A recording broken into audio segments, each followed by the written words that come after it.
Maybe you're thinking about taking Social Security, and maybe it's the perfect time to do it, or maybe not. You've got to figure that out. And I'm going to start here with a little story of John and Jane. And the thing about John and Jane is that John and Jane are actually in a unique scenario. John has a pension, and maybe you don't have a pension, but this is just to get your wheels spinning. We'll also cover some different other variables that come into play with Social Security here in a minute. But John's, 62 years old. He's got a $70,000 pension with a 55% survivor benefit, meaning that if something happens to John, Jane gets 55%. They don't need Social Security right now. And so Jane will get spousal Social Security because John worked, she was a homemaker, and so she didn't always get have an income. So John and Jane turned 67 years old. John takes Social Security, receives $2,061. Jane gets half of it, because the way it works with Social Security in general is that if you're 67 years old and you file for Social Security, your spouse can get half of that if they're also 67. Now, if they're 62, they're going to get a lesser amount, and that's all depending on your income. And so if, your Social Security is, let's say, $2,000 and your spouse's is going to be less than $1,000, well, it makes sense to get the spousal benefit then from that. And so that's the scenario that John and Jane are going with. Now, what happens here, though, is that John passes away at 72. And this is something common that ends up happening with Social Security. People take this really without thinking through where they are going with Social Security.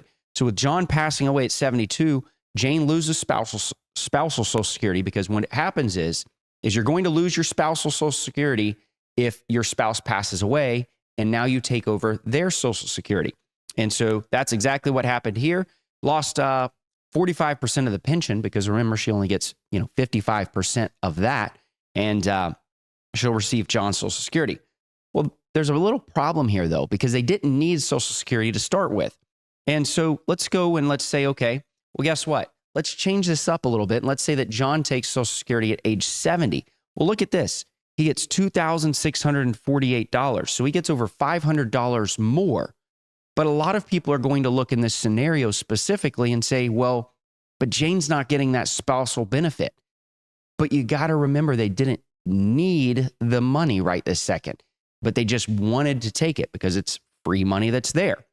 And so in this scenario, now if she takes that, she gets $1,030.50 full retirement benefit, because what happens is she's only going to get half of the full retirement benefit. That's how Social Security works. It's not going to pay out whatever John gets at age 70. It's actually only going to pay half. So I know you're sitting here and you're like, I don't understand. I'm not following this. So just bear with me here. So she's going to miss out on, 3 years of Social Security benefits. But again, John passes away at 72. But here's the catch here, and this is how you've got to think about Social Security. So now Jane loses the spousal Social Security, which, she wasn't getting much of anyways. She loses the 45% of the pension. But guess what? She receives 100% of John's pension. Now, what's going to happen is that she's now going to receive $587 more the rest of her life, because she was getting less on the pension. Yes, she missed out on the Social Security spousal benefits and all these things for a few years and all the little differences there. But we have to plan for the what if when it comes to Social Security. It's not a one size fits all, because in this scenario specifically, it shows that, potentially, if we knew that John was going to pass away at 72, we would have said, hey, you guys make sure you delay this for John and Jane, go that route. You don't know, though. You don't know when your final days are, but we do have to really figure that out, and just really not figure out when you're going to die, but at least figure out what you're going to be doing, what's best for the what ifs in your plan. And so let's take a look here. So with Social Security in general, just a quick breakdown of it.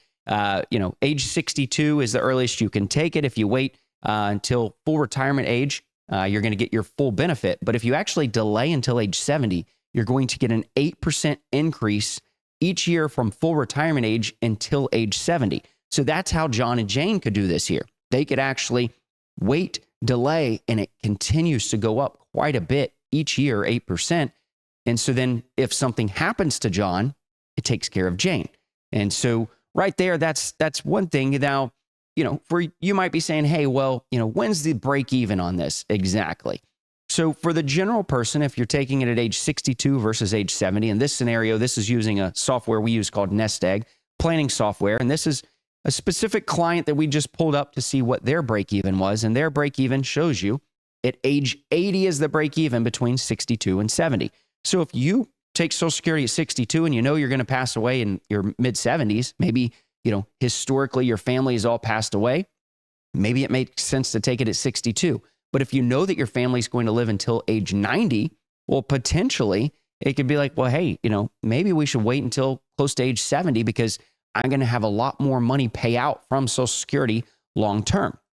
Now, what happens when, you're waiting to claim and you find out that you have an illness? You find out something and they say, hey, you know what? You're not going to make it potentially till 80 years old. Well, then guess what? The whole claiming thing is out the window. It's not something that you're going to sit there and you're going to say, well, I'm going to still delay it. If it makes sense for you, this is a big factor that comes into play. Take the Social Security. Don't sit there and say, well, if I wait until 70, I'm going to have more. If you're getting, a diagnosis or something with your health is telling you that there's a good possibility you're not going to make the break even, why sit around and wait? Take the money now. But if that's not the case, you've got to figure out when to take it. And so, if you don't need to take it also, though, this is on the other side of this, then why would you take Social Security? And that was the John and Jane scenario. So he had a pension coming in. Maybe you've got some IRAs, annuities, 401ks, and you've got to figure out where the puzzle piece of Social Security actually fits into your scenario. And that will all depend, but you've got to really just know your numbers. We always talk about that here at Jazz with our clients and knowing their numbers to figure this out. And I'm going to show you here in a second a scenario because it's all going to vary. You've got everybody out there talking about Social Security and when to take it. But I'm giving you multiple different scenarios here of, well, this person can take it at this time. But what happens if, let's just say the market falls by 20%? Well, if something like that happens, let's take a look. And so if we're looking here, using Social Security to fill income gaps, well, if the market fell by 20%, this was a client who had $1 million here. The market falls 20%, their account falls to $800,000. It's not an actual client, it's a model client we built in. But in this scenario, then they were 62. Well, if they went ahead and said, hey, you know what, I'm not going to take Social Security at full retirement age, I'm going to go ahead and take it now. Well, their probability of success stays the same. We always talk about the probability of success basically being, they have 71% of having $625,000 remaining at the end of the plan or $587,000. It's not a drastic difference, but it allows them to create the income in the low years while the market is down. If the market continues to stay down for a long period of time before it recovers, then, this opportunity right here could potentially increase their probability even more. So this is just a one-off on this scenario. So you've got to figure out, when to actually get the Social Security, what your numbers are going to be. You can actually go to the Social Security website, socialsecurity.gov.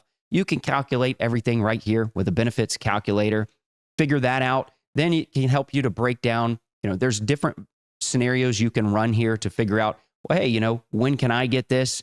Also, if something were to happen to you, maybe you become disabled, there's Social Security disability that could potentially pay out. There's also, if something were to happen to you and you had children still alive and they were under the age of 18, there's benefits here that come into play as well. So that's all things that you really want to think through when it comes to the Social Security. And so I've showed you a lot of different scenarios. Really comes down to planning. And so you need to know your numbers, your life expectancy based on the longevity in your family and what that looks like. You also need to think about if you have somebody, a spouse, think about them. This isn't just a one-off scenario that's going to work just for you. You've got to put them into the equation, know how all of the numbers work. That's what we do here at Jazz. So, if you're looking for somebody, check us out, jazzwealth.com. For watching. If you want to learn more about Jazz Wealth and how we can help as fiduciary advisors, go to jazzwealth.com. If you want more educational content, be sure to check out our videos here.